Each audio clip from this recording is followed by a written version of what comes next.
दोस्तों कहते हैं कि एक माँ को अगर अपने बेटे के भविष्य की चिंता लग जाए तो फिर वह उसके लिए कुछ भी कर सकती है।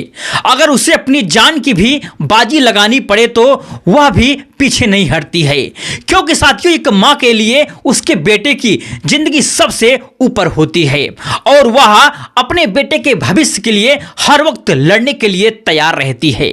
ऐसा ही मामला साथियों राजस्थान के हनुमानगढ़ जिले से सामने आया है।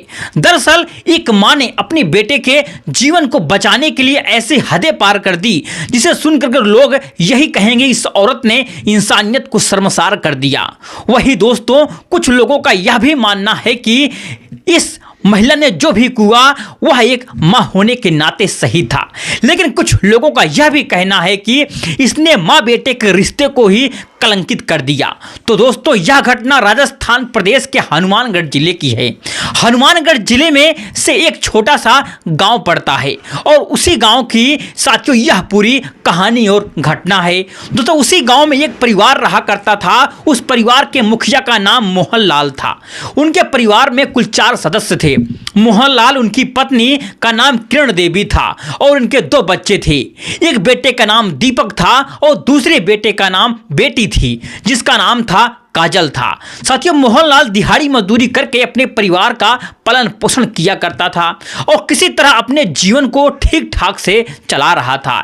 इसी तरह समय धीरे धीरे गुजरता रहा, लेकिन दोस्तों कहते हैं कि ना कि इस शरीर और इस जिंदगी का कोई भी भरोसा नहीं है। कब यह सांस छोड़ दे और कब अपनों को अकेला कर दे, किसी को कुछ भी पता नहीं चलता है। इसी बीच अचानक साथियों मोहनलाल की तबीयत खराब हो जाती है और कुछ ही दिनों में वह इस दुनिया से चला जाता है। बाद में पता चलता है कि मोहनलाल टीबी का मरीज था और शराब का भी काफी आदी था। इसी वजह से उसकी मौत हो गई। अब साथियों मोहनलाल की पत्नी किरण देवी अपने पति के गुजर जाने के बाद वह अपने बच्चों का भविष्य संवारने के लिए इधर से उधर काम करने लगती है और वह घर घर जाकर के काम करने लगती है और बाद में अपने घर के सामने ही एक छोटी सी सिलाई की दुकान आखिरकार खोल देती है और इसी दुकान से वह अपने बेटे दीपक और बेटी काजल के उज्जवल भविष्य के सपने देखने लगती है, संवारने लगती है। धीरे धीरे वक्त बीतता है। काजल जवान हो गई, दीपक उम्र के लगभग 22 साल के आसपास हो गई। तब साथियों एक दिन दीपक अपनी माँ से आकर कहता है कि माँ बहन अब बड़ी हो गई है और उसकी शादी की उम्र भी हो गई है, क्यों ना मैं किसी बड़े शहर जाकर के काम करूं और अच्छे से पैसा कमा लूं ताकि हम अपनी बहन काजल की शादी अच्छे ढंग से कर सकें। दोस्तों यही सोच विचार करके दीपक जयपुर चला जाता है और वहां एक प्राइवेट फैक्ट्री में काम करने लगता है। करीब 1.5-2 साल तक वह नौकरी करता है और जब भी घर में पैसों की जरूरत पड़ती तो साथियों अपनी मां को पैसे हमेशा भेजता रहता है। समय ऐसे ही बीतता गया। करीब 2 साल वापस दीपक घर लौटता है, अपनी मां से कहता है कि मां अब मेरे पास थोड़े पैसे भी इकट्ठा हो गए हैं, क्यों ना हम काजल के लिए अब रिश्ता देखें और उसकी शादी अच्छे से कर दें। लेकिन साथियों काजल अपनी मां से कहती है कि मां आप पहले भैया की शादी करवा दो, अगर मेरी शादी पहले हो गई तो मैं यहाँ से चली जाऊंगी, भैया भी फिर बाहर चला जाएगा और आप घर में बिल्कुल अकेली रह जाएंगी। इसके अच्छा यही है कि पहले भैया की शादी हो जाए, घर में भाभी आ जाएं, फिर मैं भी निश्चित होकर के शादी कर लूंगी। साथियों काजल की बात किरण देवी को भी यह सही लगी। वो अपने बेटे दीपक से कहती है कि बेटा तुम पहले शादी कर लो, बहू आ जाएगी तो घर का भी संभाल लेगी, तुम्हारी बहन भी कुछ दिन निश्चित रहेगी और मुझे भी सहारा मिल जाएगा। लेकिन साथियों दीपक इस शादी के लिए साफ इनकार कर देता है। वह कहता है कि नहीं माँ मैं पहले शादी नहीं करूँगा, पहले मैं अपनी बहन काजल की शादी करना चाहता हूँ। माँ के बार बार कहने पर दीपक टाल मटोल करता रहता है और फिर किरण देवी अपने रिश्ते नातों में साथियों बेटे के लिए रिश्ता ढूंढना शुरू कर देती है और फिर एक से बढ़कर के एक लड़कियों की तस्वीरें साथियों लाती है और बेटे को दिखाती है। लेकिन दीपक का साथियों हर लड़की को देख करके मना कर देता है। करीब 6 महीने तक यही सिलसिला चलता रहता है। अब किरण देवी काफ़ी परेशान हो चुकी थी। वह सोचने लगी कि इतने अच्छे रिश्ते आ रहे हैं, खूबसूरत लड़कियां हैं, फिर भी मेरा बेटा सबको मना क्यों कर रहा है। साथियों ऐसा लगने लगा कि जैसे दीपक को किसी भी लड़की में दिलचस्पी ही आखिरकार ना हो। तभी साथियों किरण देवी को अपने मायके की याद आती है। उसके ममेरे भाई की एक बेटी थी जिसका नाम था राधा। साथियों राधा दिखने में बहुत ही खूबसूरत थी और उसकी उम्र लगभग 18 से 19 साल थी। किरण देवी अपने भाई से कहती है कि भाई तुम्हारी बेटी जवान हो गई है और यहाँ तक कि मेरा बेटा भी, क्यों ना मैं राधा की शादी अपने बेटे दीपक से करवा दूँ, हमारी ही लड़की रहेगी और घर में खुशी भी रहेगी। दोस्तों वह भाई उसकी बात मान लेता है और फिर किरण देवी राधा से कहती है कि बेटी आज से तू मेरी बहू है और मेरी बेटी भी है, मैं तेरी शादी दीपक से ही करवाऊंगी। यह राधा को साथियों दीपक का मोबाइल नंबर दे देती है और कहती है कि उससे बात किया कर, धीरे धीरे रिश्ता बढ़ा ताकि मैं जल्द से जल्द तुम दोनों की शादी आखिरकार करवा दूं। इतना सब कहने के बाद साथियों किरण देवी अपने घर लौट आती है और फिर दीपक को राधा की तस्वीर दिखाती है। और दोस्तों फिर राधा इतनी खूबसूरत थी कि उसे देख करके कोई भी मना नहीं कर सकता था। अब साथियों फिर राकेश जैसे कि राधा की फोटो देखता है तो वह फिर से अपनी माँ से साफ साफ मना कर देता है। लेकिन अब साथियों दीपक की माँ किरण देवी उसे साफ शब्दों में कह देती है कि अब तुम्हारी शादी किसी भी हाल में राधा से ही होगी। मैं अपने भाई को जुबान दे चुकी हैं और फिर साथियों राधा से भी बात कर चुकी हूं, इसलिए अब तुम्हारा राधा का नंबर ले लो, उससे बातचीत करो और उससे साफ जाओ और घूमो फिरो। साथियों फिर दीपक को समझाती है कि जब तुम दोनों एक दूसरे के साथ समय बिताओगे तो रिश्ते में तुरंत ही मिठास आ जाएगी और यहाँ तक कि नज़दीकियाँ बढ़ेंगी और एक दूसरे को समझना आसान हो जाएगा, क्योंकि जिंदगी भर तुम दोनों एक साथ रहना है। दोस्तों फिर दीपक ना चाहते हुए भी राधा से बातचीत करना शुरू कर देता है और फिर कुछ ही दिनों के बाद किरण देवी राधा को अपने घर बुलाती हैं और राधा को भी कुछ पैसे देती हैं और अपने बेटे दीपक को भी फिर उनसे कहती हैं कि तुम दोनों शिमला घूम करके आओ। साथियों किरण देवी राधा को अलग से समझाती है कि बेटा मेरा बेटा थोड़ा शर्मीला स्वभाव का है, इसलिए तुम ही इसका साथ देना, इसलिए करीब रहना, जहां जाकर के तुम दोनों एक दूसरे को अच्छे से समझना ताकि यह रिश्ता पूरी तरह से मजबूत हो जाए। किरण देवी राधा को यह समझाती हुई कहती है कि बेटी तुम दोनों की शादी तय है, इसलिए आपस में अपनापन बढ़ाना जरूरी है, तभी रिश्ता आगे बढ़ पाएगा। इसके बाद किरण देवी दोनों को साथियों अपने घर से विदा कर देती है।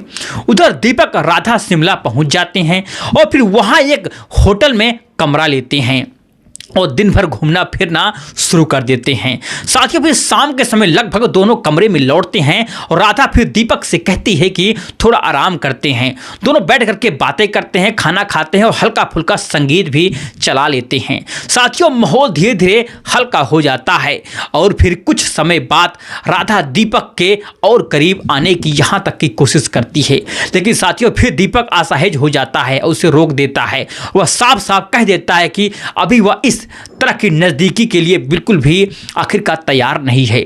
साथियों सुनकर राधा हैरान हो जाती है, वह सोचने लगती है कि हम दोनों एक कमरे में हैं, शादी तय है, फिर भी दीपक मुझसे दूरी क्यों बना रहा है।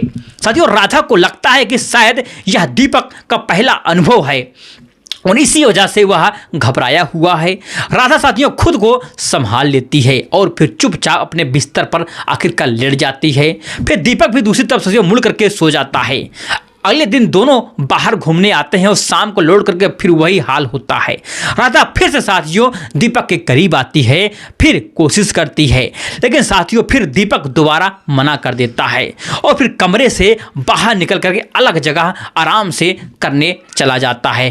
अब साथियों बात राधा को चुभने लगी थी। वह सीधा दीपक से सीधा पूछती है कि अगर तुम्हें पसंद नहीं हो तो साफ साफ बता दो, अगर तुम किसी और से प्यार करते हो तो वह भी बता दो, मैं तुम्हारी माँ से बात कर लूंगी।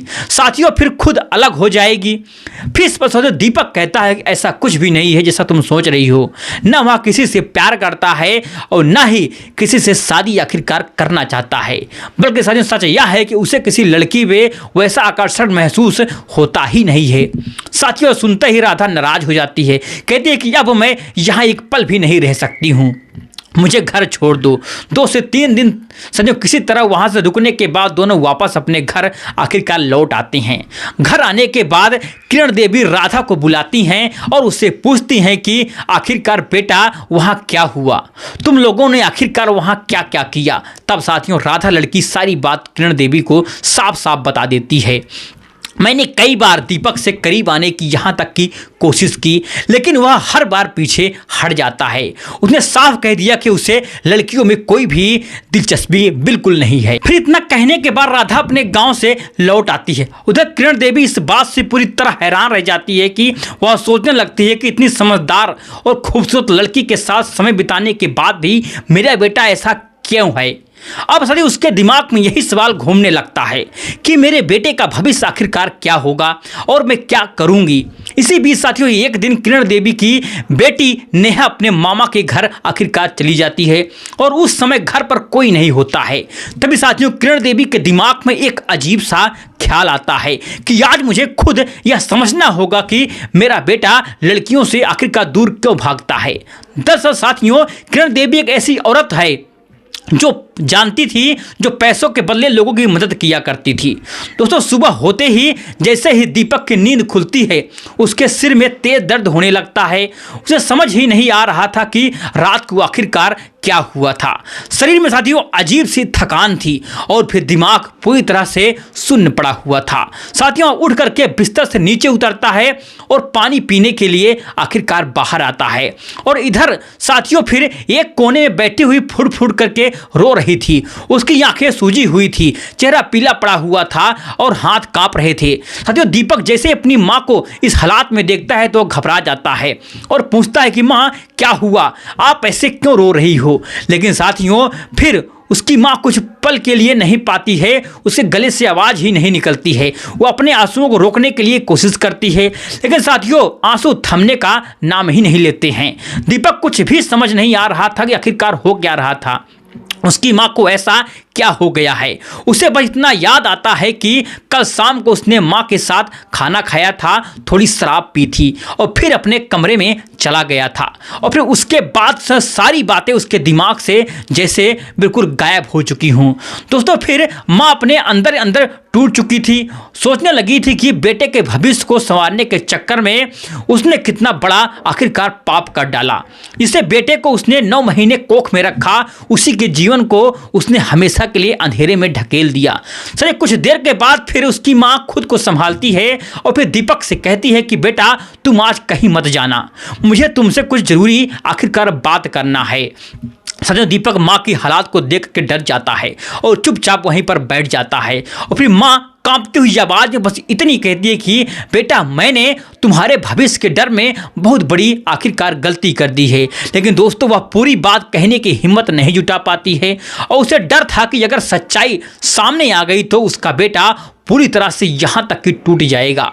साथियों इधर फिर दीपक का दिमाग भी उलझा हुआ था, उसके मन में खुद को लेकर सवाल उठने लगे थे और सोचने लगा था कि आखिर उसमें ऐसा क्या है जिसकी वजह से वह रिश्तों से दूर भागता है। क्या वह सच में दूसरों से अलग है? क्या उसका भविष्य भी यहाँ तक कि सामान्य नहीं हो पाएगा?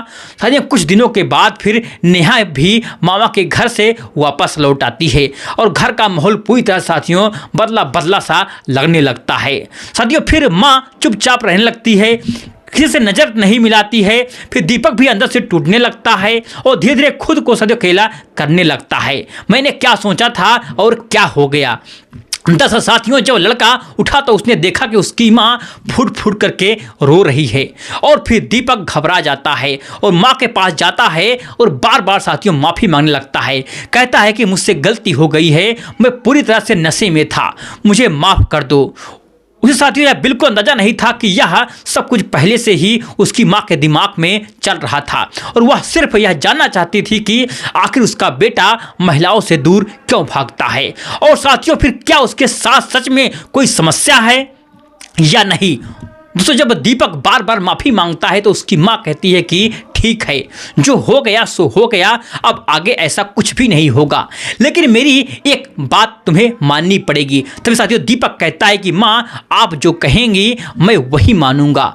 तब साथियों उसकी माँ कहती है कि अब तुम शादी कर लो और फिर जिस लड़की को मैं दिखाऊंगी उसी से शादी करके अपनी ज़िंदगी की नई शुरुआत करो। साथियों फिर दीपक भी हाँ कर देता है और कहता है कि आप जिसको चुनेगी मैं उसी से शादी कर लूँगा। लेकिन थोड़ी देर के बाद फिर दीपक खुद कहता है कि अगर शादी करनी ही है तो फिर पिंकी से ही करवा दीजिए, क्योंकि साथियों वह मुझसे शादी करना चाहती है। साथियों इतना सुनते ही उसकी माँ फिर पिंकी के घर फ़ोन लगाती है। पहले तो पिंकी शादी के लिए मना कर देती है, लेकिन साथियों फिर काफ़ी समझाने बुझाने के बाद वह मान जाती है। दोस्तों फिर इसके बाद पिंकी और फिर दीपक के सगाई कर दी जाती है। सगाई होते ही पूरे घर में खुशियों का माहौल बन जाता है और फिर उसकी माँ बहुत खुश हो जाती है। आखिरकार उसका बेटा शादी के लिए राजी हो जाता है। कुछ दिनों के बाद फिर दीपक अपने एक दोस्त को घर ले आता है। फिर साथियों दोनों अपने कमरे में चले जाते हैं। फिर 1 से 1.5 घंटे बाद बीत जाते हैं और फिर साथियों उसकी माँ सोचती है कि क्यों ना उसके लिए चाय बना दूं। जैसा कि वो चाय लेकर कमरे में पहुंचती है तो नज़ारा देख कर उसके हाथ से कैप गिर जाता है। साथियों वह देखती है उसका बेटा और उसका दोस्त बेहद नज़दीकी हालात में थे। साथियों यह देख करके दोनों घबरा जाते हैं। फिर दोस्तों जल्दी से कमरे से निकल जाता है और फिर दीपक माँ के पास आकर के माफ़ी मांगने लगता है। वह रोते हुए कहता है कि माँ अब मैं क्या करूं। वो अपनी माँ को सच बता देता है और फिर उसका रुझान साथियों महिलाओं की तरफ नहीं है और इसी वजह साथियों वह पिंकी से शादी नहीं करना चाहता था और इसी वजह से वह हमेशा दूर रहना चाहता था। और यह भी कहता है कि उस दिन नशे और दवाओं की वजह से सब कुछ गलत हो गया, नहीं तो वह कभी भी ऐसा कभी भी नहीं करता। दोस्तों यह सुन करके उसकी माँ अंदर से टूट जाती है और फिर वह सोचने लगती है कि अब बहुत देर हो चुकी है और समाज के डर से वह अपने बेटे की शादी जल्दी से जल्दी करवा देती है। साथियों फिर दीपक और फिर पिंकी की शादी हो जाती है और करीब 1 महीने के तक दोनों से ठीक ठाक रहते हैं। लेकिन साथियों फिर 27 दिसंबर 2024 की रात करीब 1 बजे दीपक चुपचाप घर से निकल जाता है और सुबह जब काफ़ी देर तक दोनों कमरे से बाहर नहीं आते हैं साथियों उसकी माँ दरवाज़ा खटखटाती है और फिर साथियों अंदर से कोई आवाज़ बिल्कुल नहीं आती है। दरवाज़ा खोलने बाद साथियों पिंकी बदहवास हालात में बिस्तर पर पड़ी होती है और वह सारी रात साथियों रोती रहती थी। साथियों पिंकी सारी बात सरिता को आखिर उसकी माँ को बताती है और माँ दीपक को फ़ोन करती है, लेकिन उससे फ़ोन बंद आता है और बाद में पता चलता है कि रात में उसका एक्सीडेंट हो गया है और साथियों उसे हॉस्पिटल में भर्ती यहाँ तक कि कराया गया है। साथियों फिर उसकी माँ और पिंकी भाग करके हॉस्पिटल पहुँचते हैं और वहाँ जा करके देखते हैं कि दीपक गंभीर हालात में पड़ा हुआ है और उसके शरीर की गहरी चोट आई हुई है और वह चलते चलते फिरते वह असमर्थ हो गया था। और यह सब देख के साथियों उसकी माँ फुट फुट करके रोने लगती है। उसे लगता है कि बेटे का भविष्य बनाने के चक्कर में उसने सब कुछ आखिरकार बर्बाद कर दिया। और कुछ समय के बाद साथियों फिर दीपक को घर ले आया जाता है और वह अभी भी साथियों इलाज पर है। दोस्तों सोचने वाली बात यह है कि एक माँ ने अपने डर में आकर के रिश्तों की मर्यादा को भूल कर साथियों गलत फैसला ले लिया। सर नतीजा यह निकला कि बेटा खुश नहीं है ना परिवार है। दोस्तों इस कहानी को सुनाने का मकसद किसी की भावनाओं को ठेस पहुंचाना बिल्कुल नहीं था, बल्कि आपको यह बताना था कि डर और दबाव के लिए गए फैसले कई जिंदगियों को तबाह कर सकता है। तो आपको यह कहानी कैसी लगी? अगर आपको अच्छी लगी वीडियो को लाइक, चैनल को सब्सक्राइब करना ना भूलें। चलिए मिलते हैं नेक्स्ट वीडियो में एक नई